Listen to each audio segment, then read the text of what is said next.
नहीं, चौकन्ने रहिए।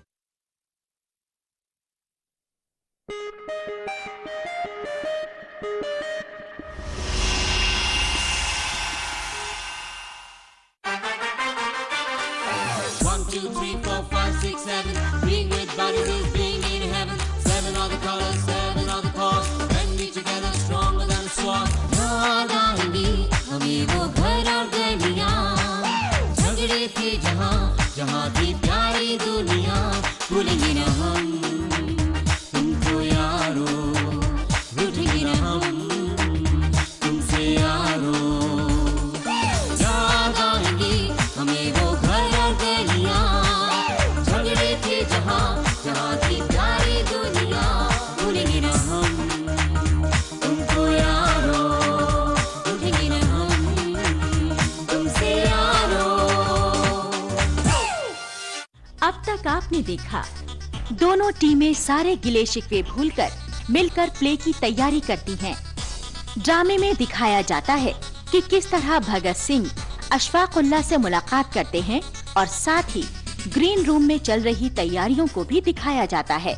उधर खान अब्दुल गफ्फार खान का किरदार निभाने वाले आर्टिस्ट गायब हैं और पूरा यूनिट उन्हें ढूंढ रहा है।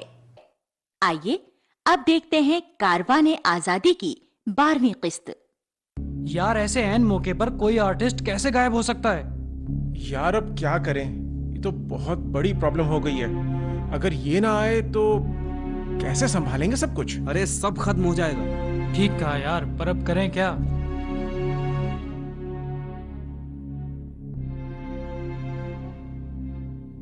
यार राज की एंकरिंग भी खत्म होने वाली होगी। मैं वहां देखकर आता हूँ कि अभी कितना वक्त बचा है। ठीक है तुम जाओ, मैं एक बार फिर से कॉलेज में जाकर देखता हूँ।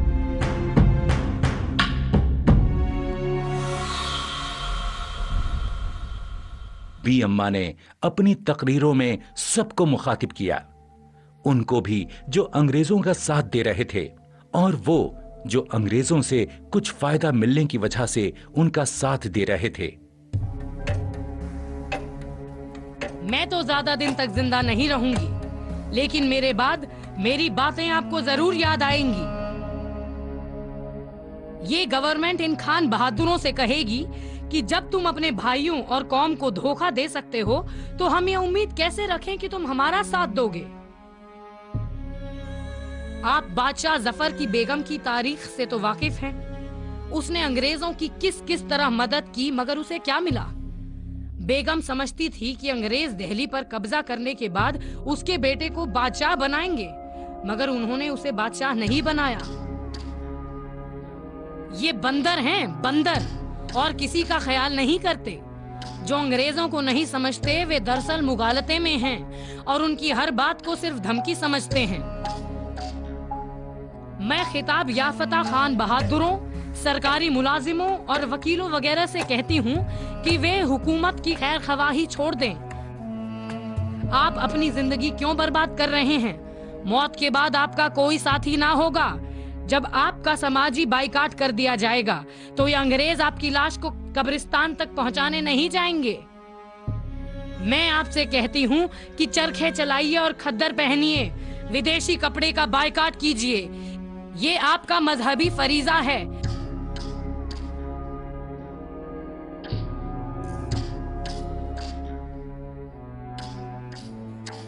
मैं आपको शौकत और मोहम्मद अली की तरह समझती हूँ। मेरे नजदीक हिंदू मुसलमानों में कोई फर्क नहीं है।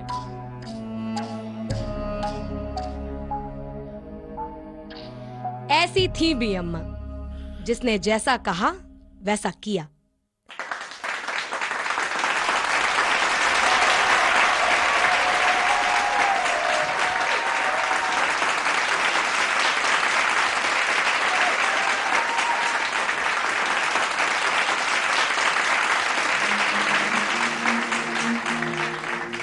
तो फिर उनके बेटे मौलाना शौकत अली और मौलाना मोहम्मद अली पीछे कैसे रहते?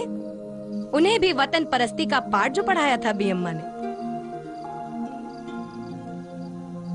मौलाना मोहम्मद अली ऑक्सफोर्ड से अंग्रेजी की ऊंची डिग्री लेकर जब वतन लौटे तो कुछ वक्त सरकारी नौकरी के बाद वतन की जंग आजादी में कूद पड़े।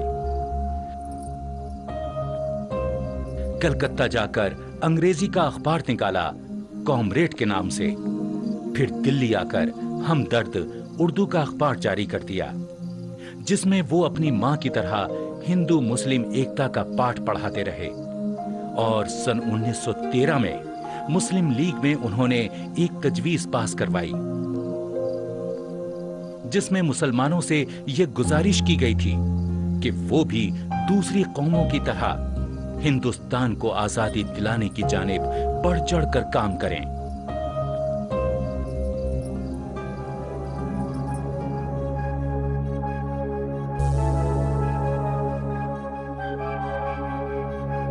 ओह, ये जनाब टॉयलेट में है, मैं अभी आता हूं।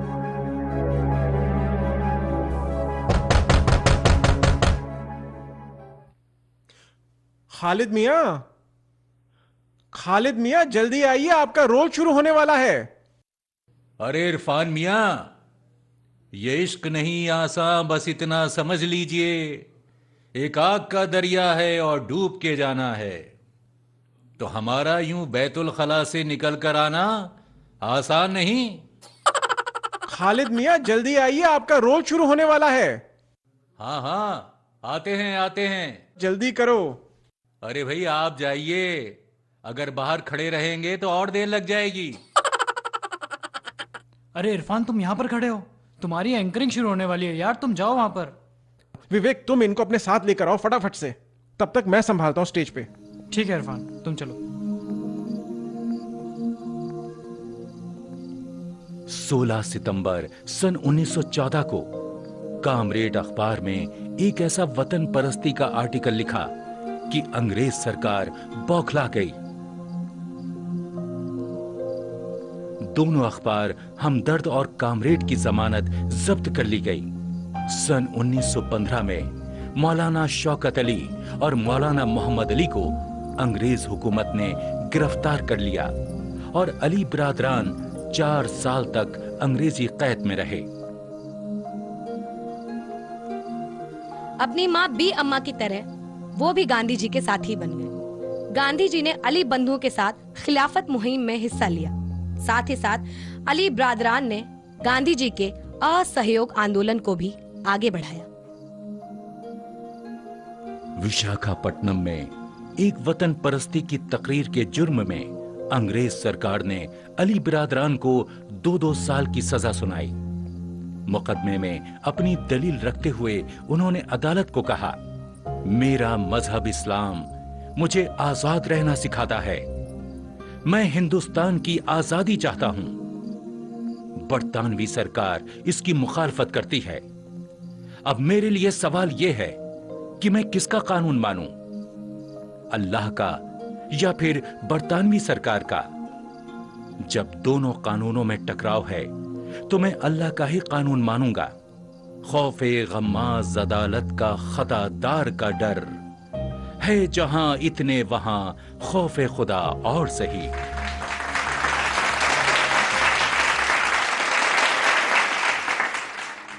उन्नीस 1923 में जेल से रिहा होने के बाद वो कांग्रेस के मेंबर बना दिए गए। 1931 में गोलमेज कॉन्फ्रेंस में, जो बर्तानिया के प्राइम मिनिस्टर रैमसे मैकडोनाल्ड ने बुलाई थी, उसमें हिस्सा लेने के लिए वो बीमारी की हालत में भी लंदन गए। वहां उन्होंने कहा, या तो मैं अपने मुल्क हिंदुस्तान के लिए स्वराज्य लेकर जाऊंगा या अपनी जान देकर जाऊंगा। मैं ऐसा मुल्क चाहता हूं जिसमें मैं लॉर्ड रीडिंग को भी अपने मुल्क में गिरफ्तार कर सकूं। ये आखिरी अल्फाज थे मौलाना मोहम्मद अली के।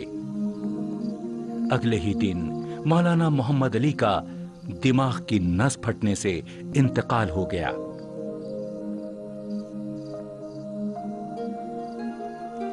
ये दास्तान थी एक ऐसी वतन परस्त माँ और उसके बेटों की, जिन्होंने जंगे आजादी में अपनी पूरी जिंदगी लगा दी। बुझ गई मगर रोशनी बिखर गई, सवेरा होने लगा।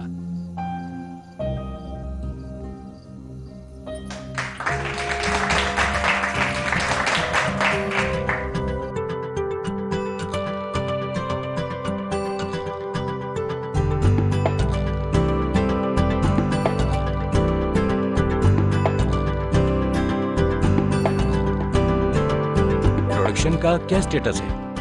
राज, अब खान अब्दुल गफ्फार खान का प्ले है। कैरेक्टर को इरफान, जमील कुछ हिदायतें दे रहे हैं, वैसे सब तैयार। यार बड़ा इंपॉर्टेंट कैरेक्टर है ये। हाँ, पहला गैर मुल्की शख्स जिसे भारत रत्न से नवाजा गया। दोस्तों, खान अब्दुल गफ्फार खान का मेकओवर हो गया है, ये देखो, और इसके साथ कंपेयर करो, हूबहू वही मेकअप हुआ है। हाँ ये तो है। हाँ यार,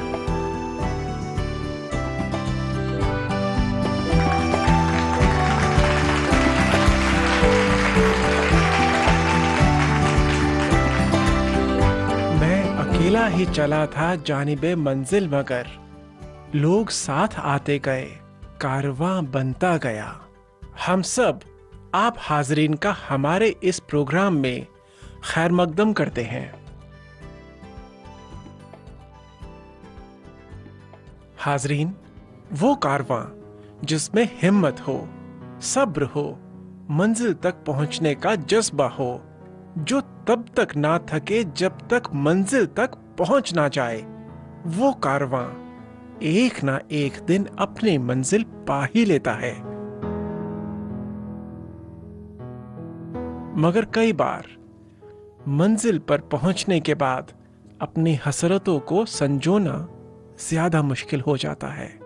ऐसा मुजाहिदे आजादी हिंद के साथ भी हुआ।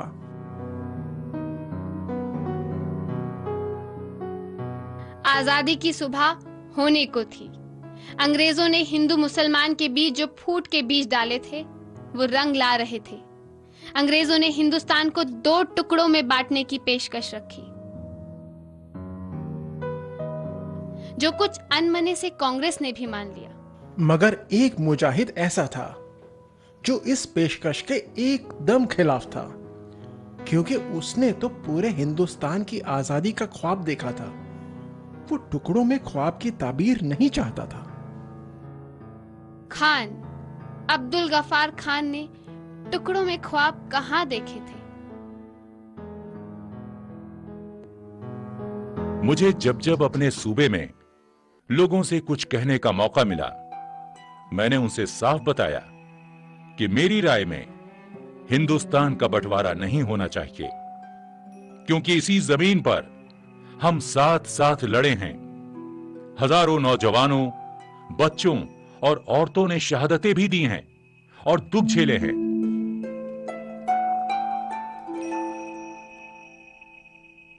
मैंने कई तकरीरें की हैं हिंदुस्तान के बंटवारे के खिलाफ। मेहरबानी करके हिंदुस्तान को पाकिस्तान और भारत में मत तोड़िए। आप मेरे मुतालिक कोई भी राय रखते हों, मैं तोड़ने वाला आदमी नहीं हूं। मैं तो तामीरी शख्स हूं।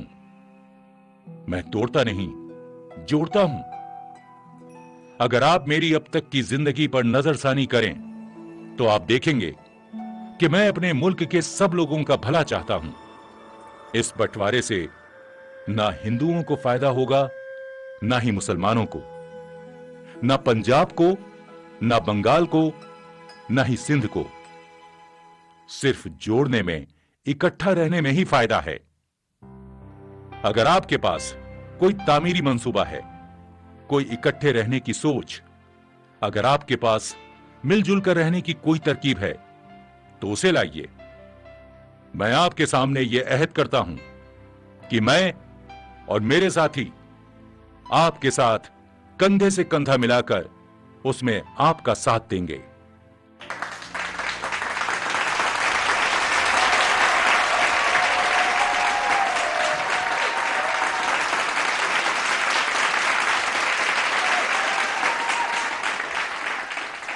इतनी ठोस और गहरी सोच रखने वाले खान अब्दुल गफ्फार खान एक अलग ही शख्सियत रखते थे। और ये सोच गांधी जी के दिल के बहुत ही करीब थी। गांधी जी भी मुल्क का बंटवारा नहीं चाहते थे। अदद, तशद्दुद, अहिंसा पर भी दोनों के ख्यालात एक जैसे थे। इसीलिए तो खान अब्दुल गफ्फार खान को सरहदी गांधी भी कहते थे।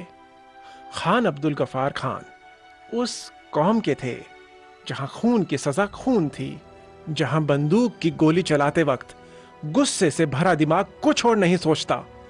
जहां कत्ल कर देना कोई बड़ी बात नहीं थी, वहां के थे खान अब्दुल गफ्फार खान, और वो आदमी आखिर तक गांधी जी के साथ अहिंसा के रास्ते से नहीं डिगा, तब भी जब बहुत से दूसरे साथियों ने अंग्रेजों को भगाने के लिए बंदूकें उठा ली थी।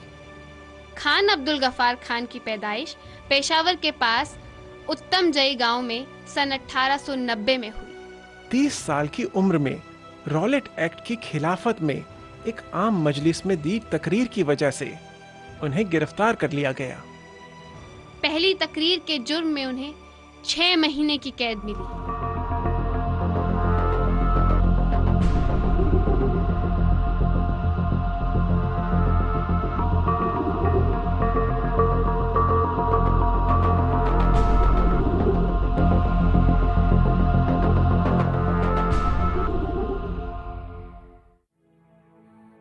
क्योंकि इस सरहदी इलाके में पठान पढ़े लिखे नहीं थे, इसीलिए 1921 में उन्होंने अपने गांव में पहला स्कूल खोला, जिसका नाम रखा आजाद हाई स्कूल। चंद माह बाद खान अब्दुल गफ्फार खान की ये कोशिश भी अंग्रेजों को खटकने लगी और आजाद स्कूल को बंद करने के लिए दबाव पड़ने लगा।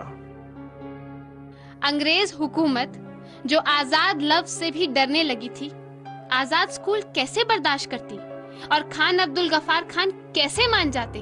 उस पठान ने घुटने टेकना तो सीखा ही नहीं था और अंग्रेज हुक्म उदूली को खामोशी से निगल नहीं सकते थे। लिहाजा खान अब्दुल गफ्फार खान को 3 साल की कैद बामशक्कत दी गई।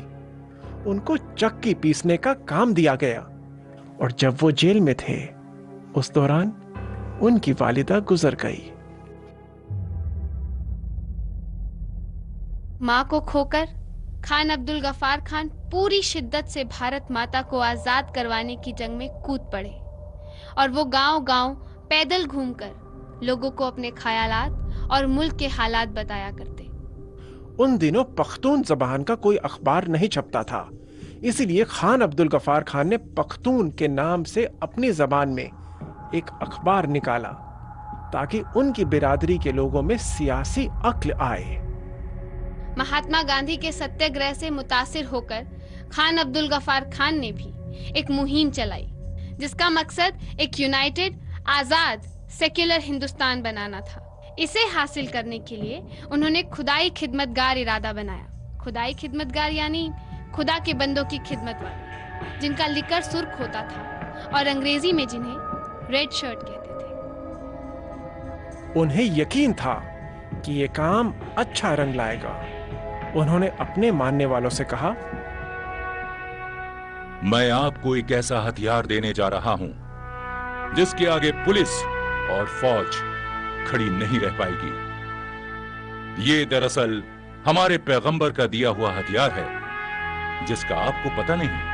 वो हथियार है सब्र और सही रास्ते पर चलना। इसके आगे दुनिया की कोई भी ताकत टिक नहीं सकती।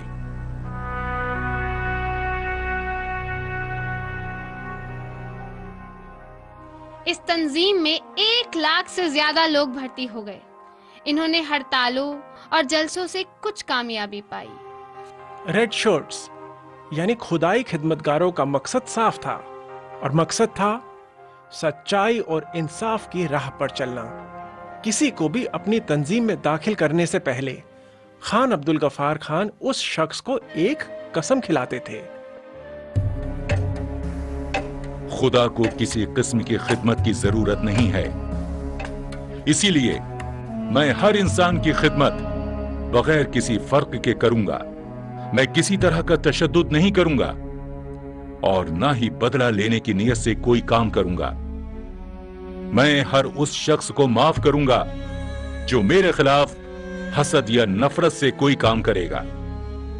मैं किसी ऐसे काम में हिस्सा नहीं लूंगा जिसका मकसद आपसी या खानदानी दुश्मनी होगा। मैं हर पख्तून को अपना भाई और अपना साथी समझूंगा। मैं हर किस्म की समाजी बुराइयों से परहेज करूंगा। मैं खिदमत के लिए किसी किस्म की कोई उजरत की उम्मीद नहीं करूंगा। सादगी भरी जिंदगी जीने की कोशिश करूंगा और हर तरह की कुर्बानी करने के लिए हमेशा तैयार रहूंगा।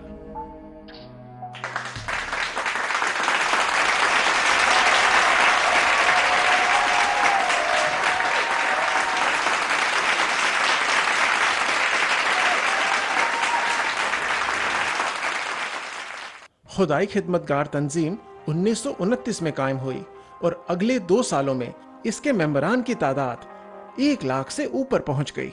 23 अप्रैल सन 1930 में नमक कानून की मुखालफत शुरू हुई। इसमें इस सरहदी इलाके के पख्तूनों ने बढ़ चढ़कर हिस्सा लिया। इस पर खान अब्दुल गफ्फार खान को गिरफ्तार कर लिया गया और पेशावर के किस्सा ख्वानी बाजार में खुदाई खिदमतकारों का हुजूम इकट्ठा होने लगा। अंग्रेज ये कैसे बर्दाश्त करते कि खान की गिरफ्तारी पे खुदाई खिदमतगारों का हुजूम इकट्ठा हो जाए। डिप्टी कमिश्नर ने फौजी दस्ते को तलब किया। ये फौजी दस्ता गढ़वाल रेजिमेंट का था। सब फौजी गढ़वाली थे। Major Chandra Singh Garhwali. Yes sir. ये हुजूम देख रहे हो, ये लाल शर्ट्स वालों का। Yes sir. खून डालो इन्हें गोलियों से। क्या सर?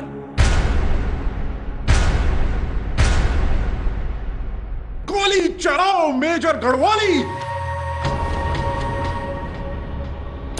सॉरी सर, हम गोली नहीं चला सकते इन पर।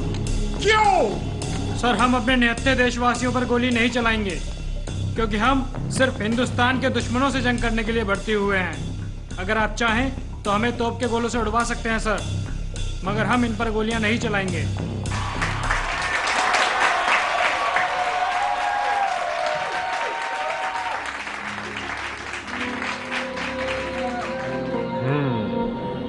अच्छी बात है मेजर चंद्र सिंह गढ़वाली, तुम सब वापस अपनी छावनी जाओ। Yes sir.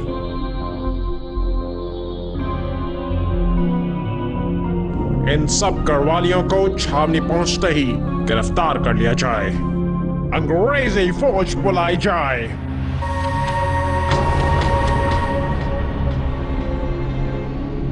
कर्नल, ढूंढ दो इन खुदाई खिदमतगारों को। Yes sir.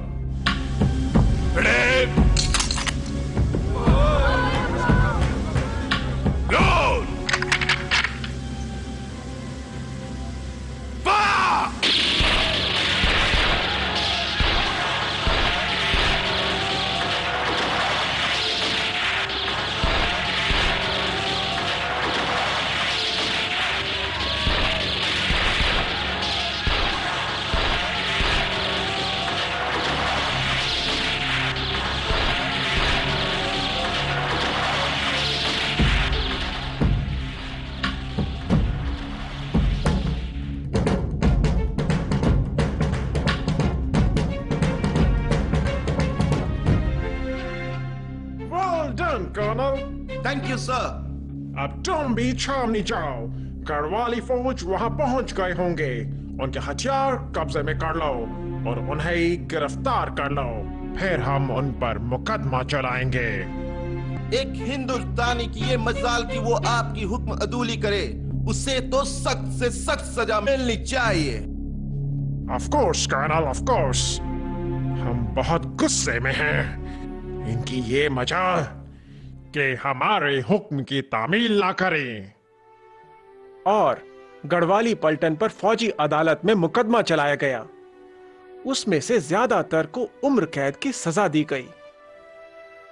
250 पख्तून मारे गए, मगर खुदाई खिदमतगारों ने अहिंसा की राह पर चलते हुए कोई इंतकामी कार्रवाई नहीं की। तमाम पेशावर शहर में कर्फ्यू नाफिज कर दिया गया। ये जलियांवाला बाग के बाद दूसरा बड़ा कत्लेआम था। एक गर्म दिमाग कौम से वाबस्ता होते हुए भी खान अब्दुल गफ्फार खान ने अपने 250 साथियों की मौत के बाद भी अहिंसा का साथ नहीं छोड़ा। हालांकि इस जालिमाना कत्लेआम के बाद उन्हें गिरफ्तार भी कर लिया गया और 3 साल जेल में रखा गया। ये उनका बहुत बड़ा इम्तिहान था। इतना जुल्म और ये पठान सब्र के साथ सहता रहा। हिंसा नहीं अपनाई उन्होंने। और जब गांधी जी के बहुत से साथी अहिंसा के रास्ते से अलग हो गए, तब भी खान अब्दुल गफार खान उन चंद लोगों में से थे जिन्होंने गांधी जी का साथ आखिर तक दिया। इसीलिए उन्हें सरहदी गांधी के नाम से भी जाना जाने लगा। खान अब्दुल गफ्फार खान ने अपनी जिंदगी के 30 साल अलग अलग जेलों में काटे। उनकी शख्सियत की एक और खास बात यह थी कि वो औरतों के हकूक के भी हिमायती थे। ऐसी शख्सियत का 20 जनवरी 1988 की सुबह पेशावर में इंतकाल हो गया। उनकी वसीयत के मुताबिक उन्हें जलालाबाद, अफगानिस्तान में दफनाया गया। ऐसे इंसान तो सदियों के बाद पैदा होते हैं। इसी वजह से वो पहले गैर मुल्की हुए जिन्हें भारत रत्न से नवाजा गया।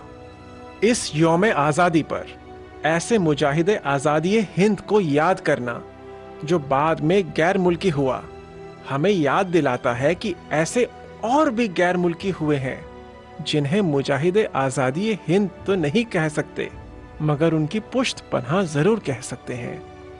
और उनमें से कई यूरोप से थे और कई पूर्व से।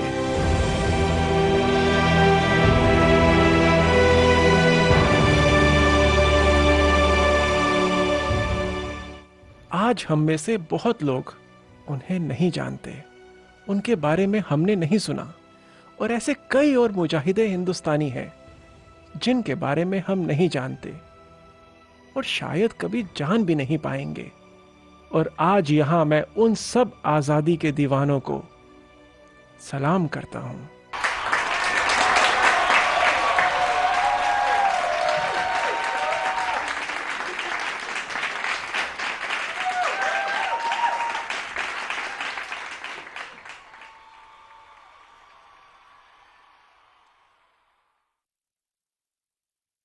यार मुश्ताक, ये मेकअप आर्टिस्ट कहाँ चला गया? ए मुश्ताक, फोन किसका है? अपने प्रेसिडेंट का है। प्रेसिडेंट का? उठा तो। रुक, एक मिनट, लाउड स्पीकर पे करिए। ठीक है। हेलो, हाँ बोल यार। मुश्ताक, तुमने राज और इरफान से दोस्ती करके मुझसे दुश्मनी मोल ली है और मैंने तुम्हारे मेकअप आर्टिस्ट को उठा लिया है और जब तक प्ले नहीं खत्म होगा मैं उसे नहीं छोड़ूंगा।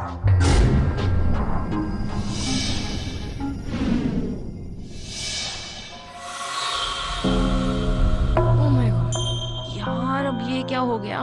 मुझे तो बहुत टेंशन हो रही है।